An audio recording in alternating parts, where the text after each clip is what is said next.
예배 오신 여러분을 환영하고 사랑하며 축복합니다. 함께 서로 눈을 마주하면서 인사하겠습니다. 믿음을 이어갑시다. 믿음을 이어갑시다. 네. 바울, 오늘의 말씀을 쓴 저자 바울은 악명 높은 마메르타인이라는 로마의 감옥에 갇혀 있습니다. 그리고 편지를 씁니다. 바울은 이곳에서 매우 춥고 또 외로웠습니다. 바울의 육체는 다가오는 죽음의 그림자 안에 갇혀 있습니다. 겉사람은 춥고 약했습니다. 그러나 그의 속 사람은 곧 들어갈 하나님 나라 앞에서 자유한 자요 강한 자였습니다. 그는 자신의 끝날을 예감하면서 자신의 영적인 아들 디모데에게 편지를 보내고 있습니다. 디모데는 바울의 1차 선교 여행에서 복음을 듣고 회심을 합니다. 그리고 바울의 2차 선교 여행 중에 소아시아 지역에 있는 루스드라라는 곳에서 바울을 만나게 되죠. 유럽의 마게도냐에서 바울의 복음 사역에 함께 시작을 합니다. 그리고 고린도에서부터는 쭉 바울과 함께 다니며 바울의 곁에서 수종을 듭니다. 훗날 디모데는 바울이 2차 로마 감옥에 있을 때에 바울이 개척한 에베소 교회에서 목회자로 있습니다. 디모데의 마지막은 어떻게 됐는지 아십니까? 도미티아누스 황제의 가장 심한 기독교 박해 가운데서 순교한 것으로 전해집니다. 지금은 스산한 감옥, 그 반짝이는 바울의 눈동자 속에는 디모데가 들어 있습니다. 바울의 디모데를 향한 마음은 저와 여러분을 향한 하나님의 마음, 우리를 품어주시며 믿어주시는 하나님의 마음일 것입니다. 하나님은 우리의 믿음을 이어가기를 바라십니다. 우리의 눈동자에는 다음 세대가 들어있습니다. 우리에게 전해진 믿음이 단절되지 않고 대를 이어갈 수 있기를 바랍니다. 파트 1, 내 속에 있는 믿음. 3절에서 7절 말씀입니다. 함께 3절 말씀을 읽겠습니다. 시작.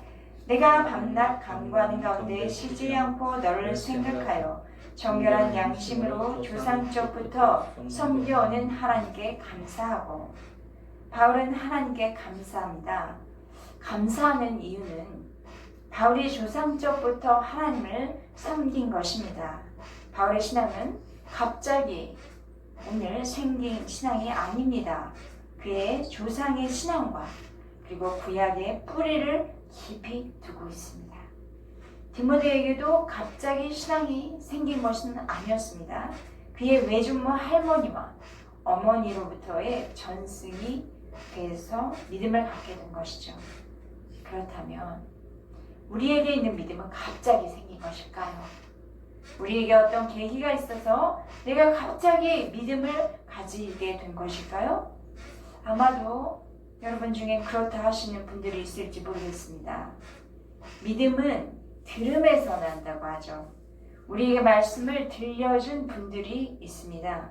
바울과 디모데와 같이 부모님이나 친척일 수 있습니다. 또는 학교 선배나 직장 상사, 교수님들일 수도 있죠.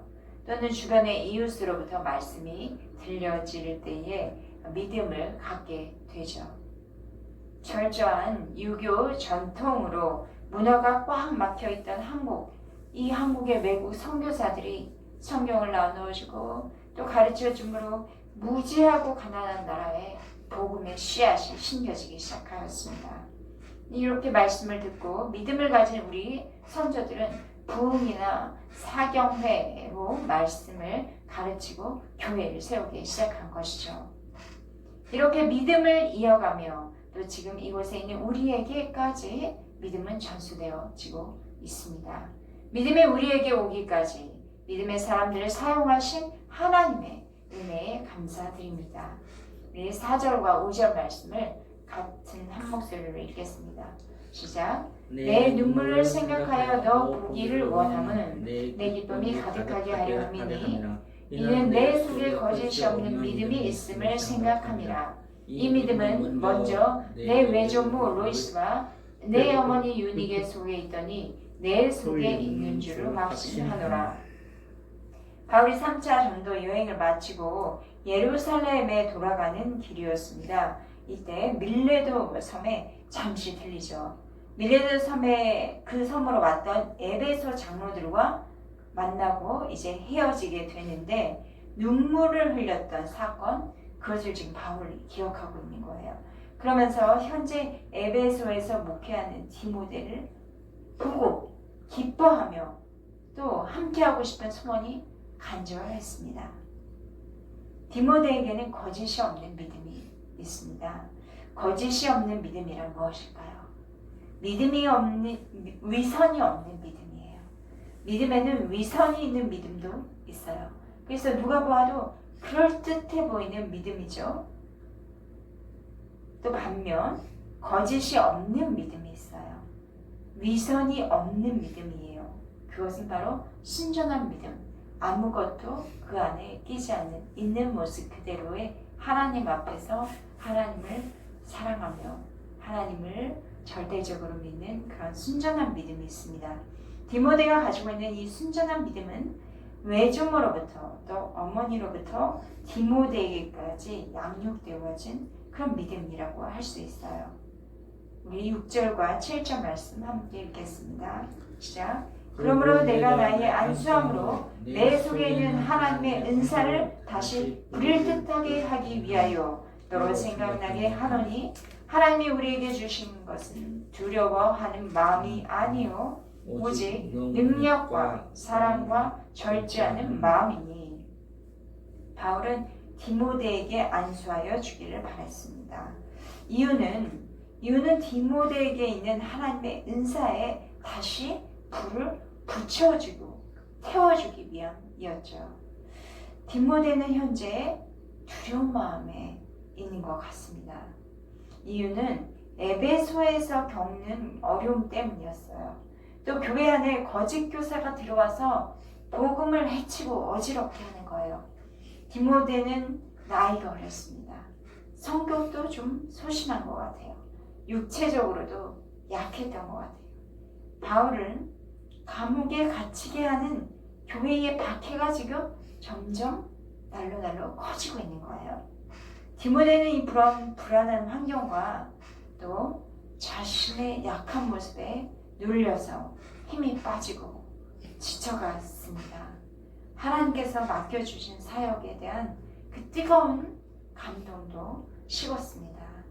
바울은 그런 디모데의 처지를, 디모데의 상황, 디모데의 그 현재의 그 약한 마음을 잘 알고 있었습니다.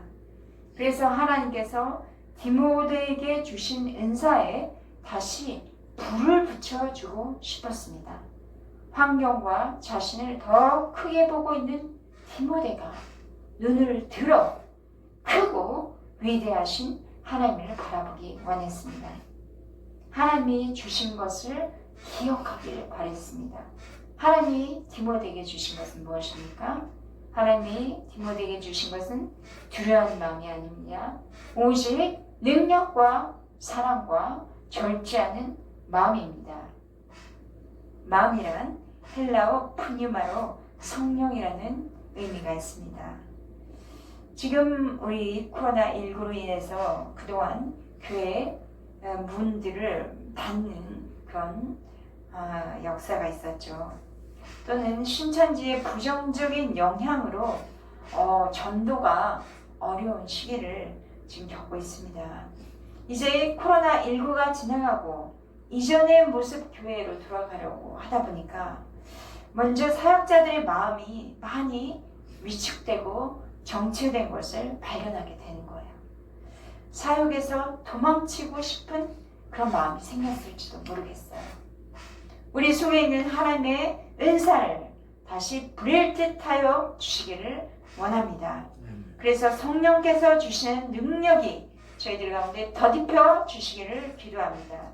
다시 불붙기 원하는 능력은 성령께서 복음을 전하면서 그 고난을 이겨낼 수 있는 권능입니다.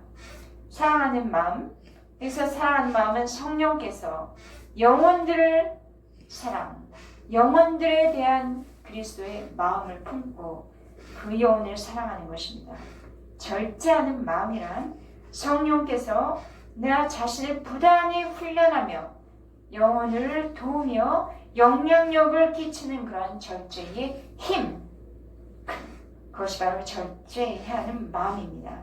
능력과 사랑과 절제하는 마음을 성령님께서 저희들 안에서 불붙듯 하여 주시기를 원합니다.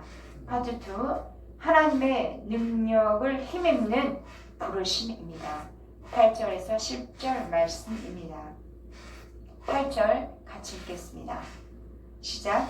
그러므로 너는 내가 우리 주를 증언함과 또는 주를 위하여 갇힌 자는 나를 부끄러워하지 말고 오직 하나님의 능력을 따라 복음과 함께 고난을 받으라. 성령께서 능력과 사랑과 절제를 부어주시려고 하는데 디모데가 부끄러워하는 것이 있다고 말씀하세요. 그것은 예수님을 다소 부끄러워하기 시작한 것 같습니다. 또 복음을 부끄러워하는 것, 그런 마음이 들어오기 시작한 것 같아요. 복음을 위해 갇힌 사람도 부끄러워지기 시작하고 복음과 함께 고난받는 것 그 자체도 부끄러워진 것입니다. 우리가 하나님을 만났던 첫사랑을 기억하죠. 복음을 접하고 사망에서 생명으로 옮겨주신 하나님의 은혜를 그때는 감격으로 누렸습니다. 그런데 점차 세상에 살아가면서 세상은 변해가죠. 점점 편리해지고 또 나에게 부딪혀오는 문화들은 화려해지고 또 전반적인 삶의 수준이 높아가면서 처음에 내가 누렸던 그 복음의 은혜, 그 복음의 은혜가 퇴색되어져 가는 거예요. 복음은 고난을 통해서 영광으로 나아가는 것인데 고난이 부끄럽고 그러다 보니까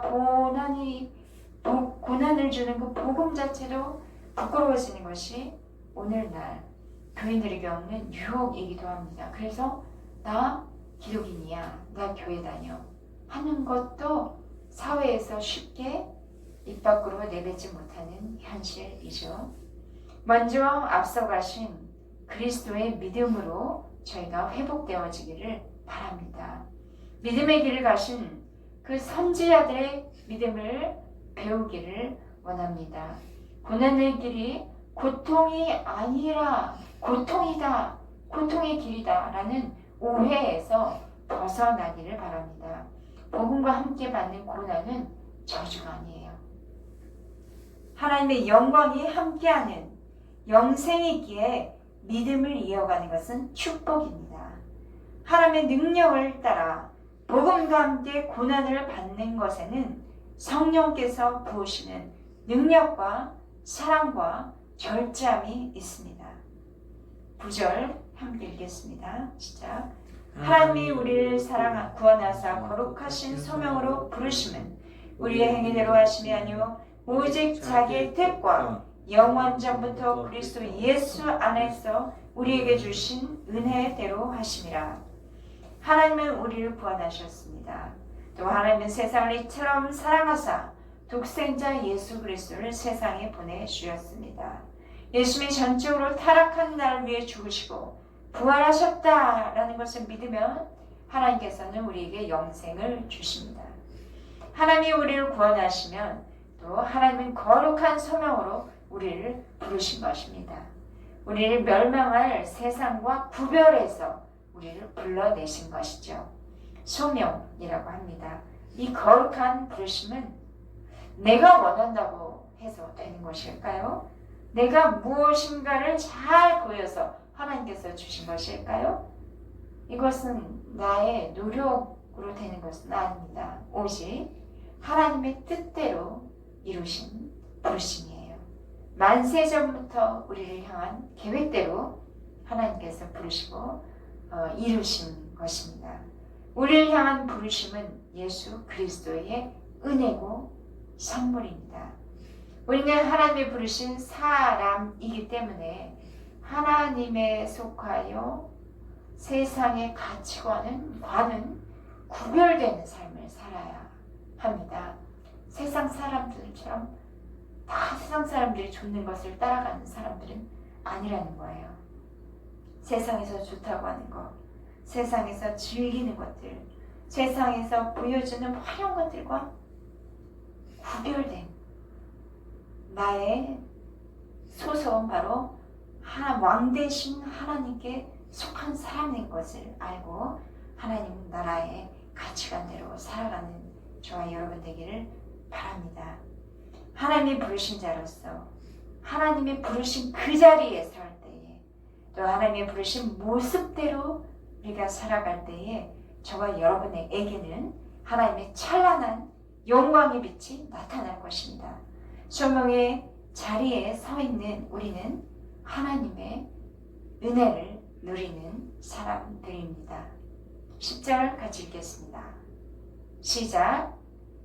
이제는 우리 구주 그리스도 예수의 나타나심으로 말미암아 나타났으니 그는 사망을 패하시고 복음으로써 생명과 썩지 아니할 것을 드러내신지라.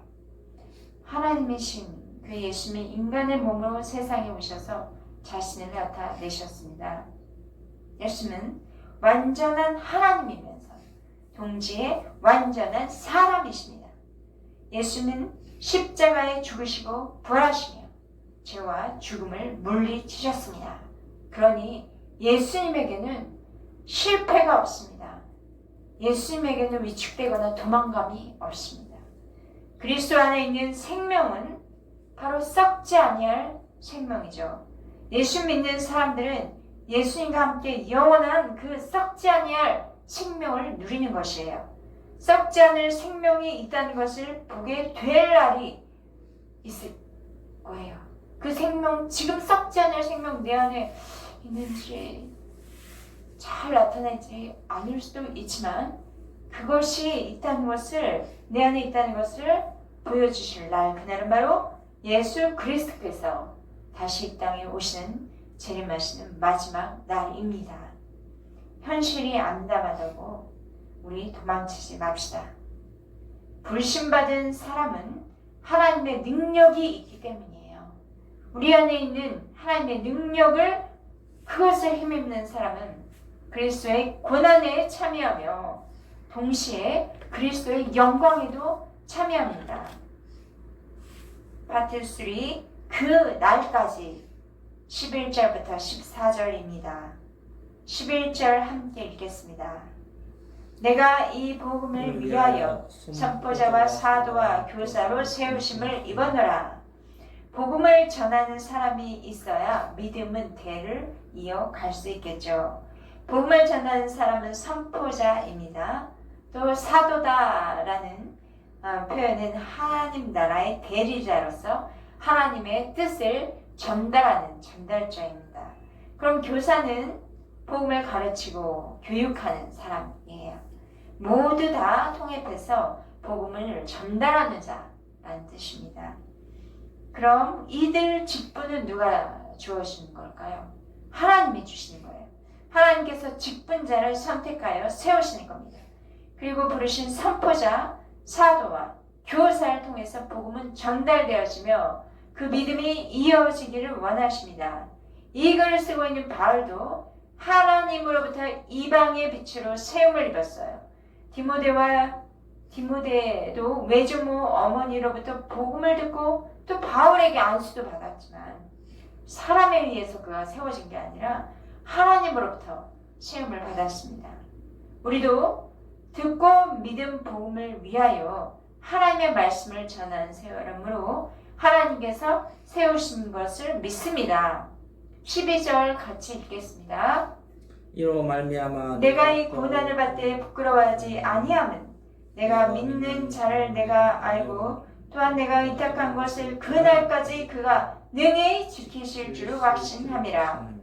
바울은 하나님께서 자신을 세우셨음을 알고 있습니다. 그래서 예수 그리스도의 고난을 받는 것을 부끄러워하지 않습니다. 고난을 부끄러워하지 않는다는 바울의 고백은 나의 충성을 받으실 분은 예수님이시다라는 고백과 같습니다. 내가 믿는 자는 믿음의 대상 누구예요? 예수님. 네, 그리스도 예수님이십니다. 바울은 어떤 어려운 고난을 당해도 그리스도 예수에게서 끊어질 수 없는 사랑과 믿음이 있었습니다. 여기 말씀에서 내가 의탁한 것이라고 표현하죠. 이 의탁한 것이란 바울이 자신의 생명을 맡겼다. 또 이 표현은 예수님께서 이 자신의 생명 능히 지키실 것을 확신한다는 표현이죠. 또는 이런 의미도 있습니다. 하나님께서 바울에게 맡기신 사역을 능히 지켜줄 것이다. 이렇게 바울의 생명이라든가 바울에게 맡겨진 사역이라든가 이 둘을 하나님께서 능히 지켜줄 것을 바울은 확신한 거예요. 언제까지 지켜주실까요? 바울에게는 늘 중요한 그날이 있어요. 그걸 바이옴 사상이라고 하죠. 그날까지라고 합니다. 그날이란 우리 믿는 사람들에게는 최종적인 승리의 날이에요. 예수님이 다시 재림하셔서 그리스도 예수를 따르는 모든 사람에게 기쁨과 영원한 안식이 주어지는 날, 바로 그날이기 때문입니다. 13절과 14절 함께 읽겠습니다. 너는 그리스도 예수 안에 있는 믿음과 사랑으로서 내게 들은 바른 말을 본받아 지키고 우리 안에 거하시는 성령으로 말미암아 내게 부탁한 아름다운 것을 지키라. 바른 말 본받아 지키고에서 바른 말이란 바울이 디모데에게 믿음을 이어가도록 전해준 것입니다. 바로 복음의 진리예요. 본받아 지키라는 바울의 가르침은 본으로 삼아서 믿음을 계속 지키고 이어가라는 뜻입니다. 그것은 디모데가 경험한 예수 그리스도 안에 있는 하나님을 향한 신뢰와 영혼을 향한 사랑으로 이어가는 것입니다. 이 말씀은 바로 예번교회에 주시는 말씀이기도 하죠. 예수 안에 있는 믿음과 사랑으로 들은 복음의 진리를 본받아 지키라. 우리 안에 거하시는 성령님은 디모데에게 부탁한 아름다운 것, 복음 진리를 지킬 수 있게 해 주십니다. 디모데에게 부탁한 아름다운 이 복음의 진리 말씀, 예수님을 향한 믿음이 있습니다. 이것이 풍성하고 아름다운 이유는 사람을 구원하는 능력이 있기 때문입니다. 바울에게 주어진 믿음은 디모데에게로 이어졌습니다. 또 디모데에게 전해진 믿음은 지금 우리 교회 성도들에게 이어져 갑니다. 시냇가를 가로지르는 돌다리 징검다리들, 그런 것처럼 하나하나 징검다리가 이어가서 세상 그 시냇가를 가로질러 가듯이 믿음을 이어가는 사람들을 통해서 세상 한복판을 가로질러 믿음이 이어져 가고 있습니다. 하나님은 지금 우리들에게도 말씀하십니다. 동일하게 성령으로 말미암아 너에게 부탁한 아름다운 것, 복음 진리의 말씀을 지키고 이어가라. 이 말씀에 아멘 하고 반응하며 믿음을 이어가는 우리 예봉교회 성도님들 되시기를 예수의 이름으로 축원합니다. 네. 사랑의 하나님 감사합니다. 하나님께서 바울이 디모데를 향한 사랑과 그 심정을 저희들의 심령에 부어주셔서 감사합니다. 믿음을 이어가기 바라는, 그래서 하나님께서 들려주신 이 말씀이 오늘날 저희들에게 전해지고 또 저희들에게 통하여서 다음 세대에게 이 하나님의 말씀이 전달되어지며 믿음을 이어가기 바라시는 하나님의 소망의 말씀을 감사합니다. 주님, 우리가 성령으로 말미암아 부탁하신 이 복음 진리를 지키며 믿음을 이어가는 우리가 되게 축복하여 주옵소서. 예수 그리스도의 이름으로 기도했습니다. 아멘.